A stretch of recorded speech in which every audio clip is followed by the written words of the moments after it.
بسم الله والحمد لله والصلاة والسلام على رسول الله. أشهد أن لا إله إلا الله وأشهد أن محمدا عبده ورسوله. وما بعد، قال الله تبارك وتعالى في كتابه العزيز: ربنا إنك جامع الناس ليوم لا ريب فيه إن الله لا يخلف الميعاد.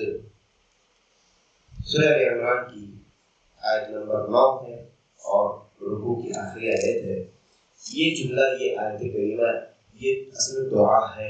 اور اس دعا سے پہلے ایک دعا گزری: ربنا لا تزغ قلوبنا بعد إذ هديتنا وهب لنا من لدنك رحمة إنك أنت الوهاب. یہ دونوں دعائیں یہ اللہ کے ان بندوں کی ہیں جو آیات محکمات اور آیات متشابہات پر سر تسلیم خم کر دیتے ہیں. آیات متشابہات جو واضح نہیں ہے، اس کے الٹے سیدھے مقاصد نہیں نکالتے، اپنی خواہش کے مطابق، اپنے مقصد کے مطابق، یا اپنی کم فہمی کی وجہ سے اس میں اونچ نیچ نہیں کرتے اس کے معنی بیان کرنے میں، اور کم علم کی وجہ سے اس کے اندر چھیڑ چھاڑ نہیں. کیا کرتے ہیں؟ آیات محکمات اور آیات متشابہات جب ان کے سامنے آتی ہے، کہتے ہیں کل من عند ربک، جو اللہ نے نازل کیا ہے ہم اس پر ایمان لاتے ہیں، اور جو سمجھ میں آتا ہے اس پر عمل کرتے ہیں، اور جو سمجھ میں نہیں آتا اس کا معنی علماء کے حوالے کرتے ہیں، اور جو معنی علماء سمجھ سکتے ہیں، ہم سمجھ سکتے ہیں، اس کو سمجھتے ہیں، اس پر ایمان لانے کے ساتھ عمل کرتے ہیں. جیسا کہ میں نے بتایا تھا کہ دو طرح کی آیتیں، آیت محکمات، آیت متشابہات. تو انہوں نے دعا کی تھی رب العالمین سے. ان کا یہ طریقہ ہے کہ وہ اللہ سے دعا مانگتے ہیں: اللہ ہمارے دلوں کو ہدایت پر قائم فرما، ہدایت سے کبھی نہ ہٹے ہمارے دل. ربنا لا تزغ قلوبنا بعد إذ هديتنا. کیونکہ آیات متشابہات کے معاملے میں انسان کے گمراہ ہونے کی وجوہات زیادہ ہیں. انسان کی گمراہ ہونے کی وجوہات زیادہ ہیں، اور ایسا ہوا بھی عملی طور پر دنیا میں دیکھا گیا کہ بہت سے فرقے ایسے ہیں جنہوں نے مکمل اللہ کی صفات کا انکار کیا. کیوں انکار کیا؟ انہوں نے کہا کہ اللہ کے صفات، اللہ دیکھتا ہے، اللہ سنتا ہے، اللہ محبت کرتا ہے، اللہ دنیا یہ آسمان پر آتا ہے، اللہ تعالیٰ کا حدیث میں قرآن میں ہے کہ ہاتھ اللہ کا چہرہ ہے. تو انہوں نے کہا کہ یہ صفات مخلوق کے مشابہ ہو جائے گی. لہذا سیدھی سیدھی بات یہ انکار ہے. بعض فرقوں نے یہ کیا کہ سب صفات کا تو نہیں، 4-5 صفات کو ہم اللہ کی ثابت کرتے ہیں، اس کے علاوہ کی صفات کو انکار کرتے ہیں. یہ سب کیوں ہوا؟ اور بھی بہت سی باتیں جس میں امت کے فرقے بنے. یہ اس لیے ہوا کیونکہ ہم نے آیات متشابہات کے ساتھ چھیڑ چھاڑ کی،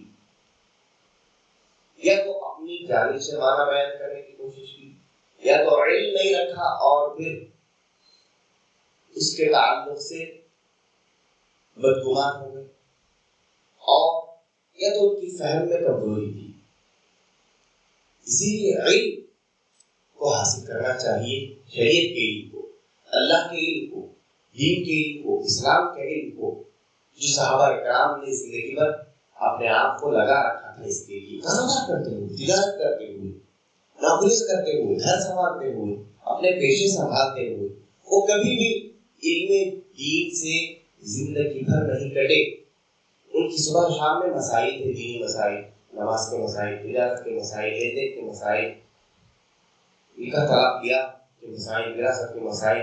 اسی کے ارد گرد وہ گھوما کرتے تھے. اور اللہ نے جب علم ہوگا، اللہ کا فضل بھی ہوگا، انسان سمجھ پائے گا. علم ہی نہیں رہے گا، سب بھول لیجیے، کیا فائدہ اس کو، کیا کیسے سمجھیں گے؟ تو یہاں پر بھی بات کہی جا رہی ہے کہ اللہ نے جو آزمائش اتاری ہے دنیا میں، اس میں کامیاب ہونے والے اللہ کے فضل کے بعد علم والے ہوتے ہیں. اسی لیے آپ نے کیا کہا ہے؟ وَالرَّاسِخُونَ فِي الْعِلْمِ يَقُولُونَ آمَنَّا بِهِ. راسخین فی العلم بہت سی متشابہات آیتوں کا معنی جانتے ہیں، اور راسخین فی العلم یہ جو نہیں سمجھ میں آتا ہے اس کے تعلق سے کہتے ہیں کہ ہم ہر چیز پر ایمان لاتے ہیں جو اللہ نے نازل کیا. اور یہ وہ دعا کرتے ہیں کہ اے اللہ ہمارے دلوں کو گمراہی کا شکار ہونے نہ دے پروردگار، اور پھر یہ دعا کرتے ہیں ربنا انک جامع الناس لیوم لا ریب فیہ، اے ہمارے پروردگار، اے ہمارے رب، بے شک آپ لوگوں کو جمع کرنے والے ہیں ایسے دن کے لیے جس کے واقع ہونے میں کوئی شک نہیں، یوم لا ریب فیہ، جس کے آنے میں واقع ہونے میں کوئی شک نہیں، اور قیامت کا دن، حساب کتاب کا دن، جزا و سزا کا دن، فیصلے کا دن، جس دن ساری انسانیت ایک جگہ کھڑی ہوگی، برہنہ اور محتاج، مجبور، اللہ رب العالمین ہی کی بادشاہت سے باقی رہے گی، اور اللہ رب العالمین غضب و جلال میں ہوگا، ساری کائنات دنیا کی ہر چیز فنا ہو چکی ہوگی، ان اللہ لا یخلف المیعاد۔ اور یہ راسخین فی العلم کہتے ہیں کہ اے اللہ بے شک آپ مقررہ وقت کی مخالفت نہیں کرتے، وعدے کی مخالفت نہیں کرتے، جو آپ نے طے کر دیا اس کی آپ مخالفت نہیں۔ تو یہاں پر ربنا کہہ کر کے اللہ کو پکارا گیا، اور اس سے پہلے کی آیت میں بھی ربنا کہہ کر کے پکارا گیا، ربنا لا تزغ قلوبنا، اور یہاں پر ربنا انک جامع الناس، ربنا کے ذریعے دعا کیوں مانگی؟ اللہم نہیں کہا ہے، اے اللہ، ربنا کہا ہے، اے ہمارے پروردگار، اے ہمارے رب، وہ اس وجہ سے کہ دینا، عطا کرنا، لٹانا، حیات دینا، موت دینا، کامیابی دینا، یہ رب کے صفات میں سے، کس کی صفات میں سے؟ رب کی۔ رب یعنی پالنہار، ذمہ دار رب۔ تو اللہ کو اسی نام کے واسطے سے پکارا جائے، رب، آپ ہمارے پالنہار ہیں، آپ ہم پر لٹانے والے، دینے والے، اس لیے رب، اللہم نہ کہہ کر کے ربنا، اے ہمارے پروردگار، اللہ کی اسی نام اسی صفت کا واسطہ دے کر وہی چیز مانگی جا رہی ہے کہ ہمارے دلوں کو گمراہ مت فرمائیے، عطا کیجیے ہدایت، اور اے پروردگار آپ ہم پر رحم فرمائیے۔ انک جامع الناس لیوم لا ریب فیہ، بے شک آپ ساری کائنات کے لوگوں کو آدم سے لے کر کے آخری تک آنے والے انسان کو جمع کرنے والے اس کے حساب کتاب کے لیے، لہذا اس دن کے شر سے ہمیں بچائیے۔ انک جامع الناس لیوم لا ریب فیہ، دنیا میں جو سب کچھ ہو رہا ہے، اللہ تعالیٰ امتحان لے رہا ہے، نبیوں کو بھیج رہا ہے، رسولوں کو بھیج رہا ہے، کتابوں کو نازل کر رہا ہے، لوگوں کی زندگی میں آزمائشیں ہو رہی ہیں، قومی لحاظ سے، انفرادی طور پر، خاندان، یہ سب آخرت کے لیے، ہر چیز کا اختتام اور انتہا کیا ہے؟ آخرت ہے، قیامت کا دن ہے۔ تو یہ راسخین فی العلم کہتے ہیں اے اللہ یہ جو سب کچھ ہو رہا ہے اس میں ہمیں آخرت میں کامیابی عطا فرمائے، اور ہمیں اس بات کا بالکل یقین ہے کہ آخرت قائم ہونے والی ہے بہرحال، لہذا اس دن کی شر سے ہمیں بچائیے، اور ہمیں اس بات کا بھی یقین ہے کہ جو آپ نے قیامت کا وقت مقرر کرا ہے اس میں ذرا سی بھی تبدیلی یا کمی بیشی آگے پیچھے وقت ہونے والا نہیں ہو، کیونکہ آپ ان اللہ لا یخلف المیعاد، جو آپ نے وقت مقرر کر دیا ہے آپ اس کی مخالفت کرنے والے نہیں۔ تو بندہ کیا مانگ رہا ہے اللہ سے؟ آخرت کے دن کی نجات، اور یہی سب سے بڑی چیز ہے، کیونکہ آخرت کا دن ہی ایک مومن کے لیے سب سے بڑا دن ہے۔ اسی لیے قرآن مجید میں بار بار قیامت کا دن، آخرت کا دن، حساب کتاب کا دن، جزا و سزا کا دن، بدلے کا دن، فیصلے کا دن، اسے ڈرایا جا رہا ہے، اس کو تازہ کیا جا رہا ہے، اس کو دلوں میں زندہ کیا جا رہا ہے، اس کا احساس دلایا جا رہا ہے، اور یہ آخرت کے دن کا یقین ہی انسان کو نیک سے نیک بنا سکتا ہے، کیونکہ اسے یقین ہوگا کہ مجھے جانا ہے، مجھے کھڑا ہونا ہے، مجھے حساب دینا ہے، میری نعمتوں کا سوال ہوگا۔ قیامت پر ایمان جتنا مضبوط ہوگا اس کا ایمان اتنا اچھا ہوگا۔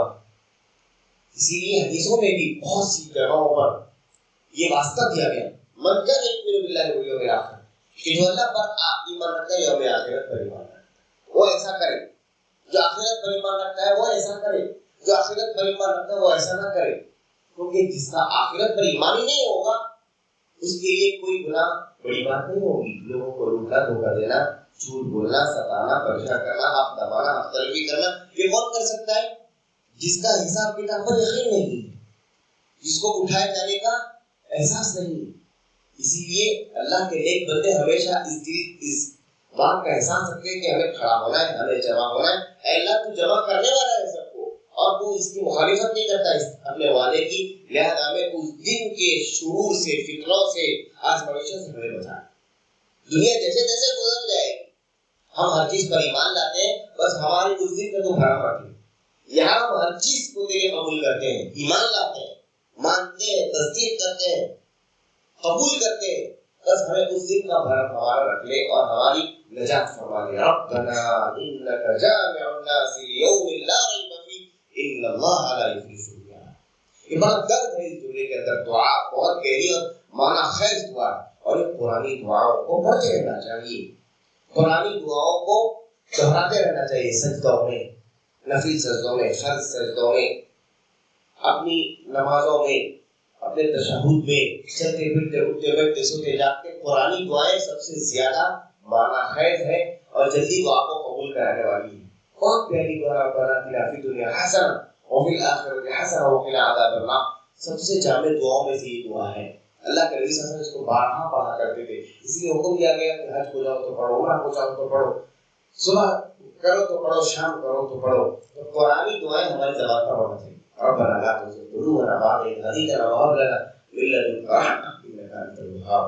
اللہ تعالیٰ ہم پر اور آپ پر اپنی رحمت کی برکھا بنائے رکھے اور اپنے اوپر کامل طور پر ایمان لانے والے بندوں میں شامل فرمائے اور آخرت کی قیامت کی آزمائش اور فتنوں سے ہمیں بچائے اور ہمیں حقیقی کامیابی، آخرت کی کامیابی نصیب